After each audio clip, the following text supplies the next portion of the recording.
I mean, you can imagine going and asking somebody for 25 million quid. I still get quite emotional about it because at that point, we knew it was game over. When did you realise it wasn't going to be all right? So at the end of the last quarter of 2019, our title sponsor, Rocket, started some shenanigans. You know, your title sponsor brings the biggest chunk of income. So we lost that, but we spent 3 months fighting for it, and it just never materialised. And now, you know, everybody knows we've won our battle in court against them. Yeah. So we had this massive gap. So I was like, what the hell am I going to do? You know, I've got to fill a 20 million, 25 million pound hole here to keep going racing in 2020. Anyway, I came up with a little brainwave, and someone very kindly bailed us out. And I literally went and I had a conversation with somebody and I said, please, can you help me?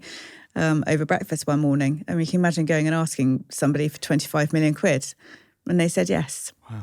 And I still get quite emotional about it because, you know, that man saved my team. You know, I couldn't believe it when I walked away from that table. I thought, oh my God, I've done it, because I wasn't expecting him to say yes. I was like, oh my God, what was that feeling like? I was like, blinking Nora, you know, how have I just done that? That's incredible. And I phoned Mike and I phoned my husband and I said, we've got the money, we're okay. We can go racing. And so we all thought, okay. I mean, we still needed more, but I knew the cost cap was coming in because I'd spent 3 years lobbying for it along with some other TPs, and I knew F1 were very much behind it. And we then started hearing about COVID and this weird, crazy thing that was going on in the Far East, but then was kind of rippling its way through Europe and Italy and the like. And we were about to head to Australia, and we were all kind of questioning, are we going? Are we not? Should we? And we got there and it was all kind of all hell broke loose. And then obviously everybody knows what happened. And but that time I wasn't really thinking, well, you know, this could be the end of Williams for us. This could be our final nail. I was just thinking, right, what do I got to do to get my team home safely? And then when we did get home, it was like, oh my God, what on earth are we going to do? Are we not going racing? How long are we not going racing for? And how on earth do I manage a business in this environment now? And then obviously it quickly became apparent that we weren't going to be able to go racing for a long while. And if you don't go racing, you don't get money. And at Williams, our two main revenue sources were sponsorship and prize fund money. And I knew within, you know, quite a short time frame, having been on these massive conference calls with all the other team principals and the board of F1 and the FIA, that we weren't going racing for a good while. And at that point, the Williams board, and we had a board meeting and we knew it was game over. What was that meeting like for you? I don't remember it. I have absolutely no recollection of those conversations where I think we decided that was it. We would have to finally put the for sale sign up. We all had to do all this on Zoom. It wasn't like we had face-to-face meetings, which would have made life easier. But all of these like sale meetings, we had people that expressed interest and then they were vetted, and then people were deemed to be legitimate. We would then jump on what would normally be anywhere between a 2 and a 4 hour Zoom call where we would have to pitch Williams for sale. And being me, I was the one that was doing most of the talking and didn't feel good. I remember distinctly when we did go back racing in July. If you're a fan of F1, we've got 2 fascinating conversations coming up on high performance that you are going to love. Susie Wolff and Mika Hakkinen come in next, and you can watch them exclusively early by becoming a High Performance Pro member right here on YouTube. Hit join below and get the episodes before anyone else.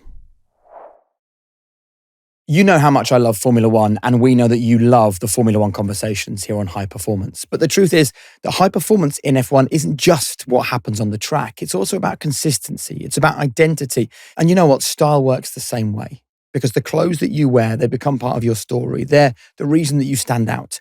And that is why we're so excited to partner with Vestiaire Collective for the launch of their first ever menswear experience. You can now find a curated selection of standout menswear. That's Cartier watches, Louis Vuitton bags, Gucci sneakers, Burberry jackets, all available at up to 80% off retail. And it also goes the other way. If you think it's time to change up your wardrobe, you can sell your own pre-loved treasures with low fees while giving them a new lease of life. And with more than 15 years of authentication expertise, Vestiaire Collective makes buying and selling simple, stylish, and secure. Honestly, I think it's fantastic. Vestiaire Collective, the go-to destination for pre-loved premium menswear styles. To get involved, just click the link in the description to buy or sell men's pre-loved fashion. I remember distinctly when we did go back racing in July, I was in, I don't know where we were, Hungary or something. And so I'd be at the track all day. And then these sales Zooms were scheduled for the evening. So I would come back, have to kind of do a rapid change, put on a business outfit, and then sit at my laptop for another 3 hours, like at 10 o'clock at night, doing these sales calls, and just sat there going, what the hell is happening in my life? And why had you ended up in this position? Because I remember when you first took over as team principal, I was involved in Formula One at the time. And after most races, I saw you running down the pit lane, heading to the podium because you were picking up trophies because you were finishing in the top 3. Yeah. So for people that don't necessarily understand the world of Formula One, they'll be thinking, hold on, you were doing okay. And in a very short space of time, you were the only team that found yourself in this position of having to sell to survive COVID. Yeah. Could you explain to people the dynamics of what happened in the period before you had to sell? There were the external factors that didn't help us. Yeah. But, there were a lot of things that were going wrong inside the team. But we spiraled from 2017, really. And once you spiral in Formula One, it's really hard to get back because obviously you go back to the back of the grid and then you've dropped 20, 30 million in prize fund money. So suddenly you're battling with less money. And because you're at the back, there's less interest from a sponsor's perspective. So if you don't have, I always call them sugar daddies, if you don't have like a Red Bull, drinks manufacturer or an engine partner or, whoever bankrolling you. I mean, the Williams family weren't able to bankroll the team.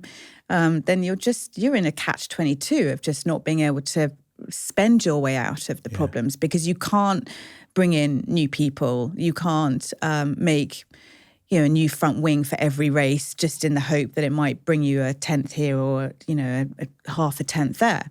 So there were a lot of things that were going on behind the scenes, but again, I can't discuss them, unfortunately. But there were just a lot of things that all just conspired. When Williams was sold, I buried my head in the sand and looked after my dad with all my ferocious might. And then when my dad died, it was like, there's nothing left. I'm gonna get really upset. They're gone. Yeah. And that's hard. It's hard when your whole life changes. It's hard. So, my poor husband can't bear the brunt of, me being miserable or angry or bitter or whatever it is, with all the emotions that I was trying to deal with. So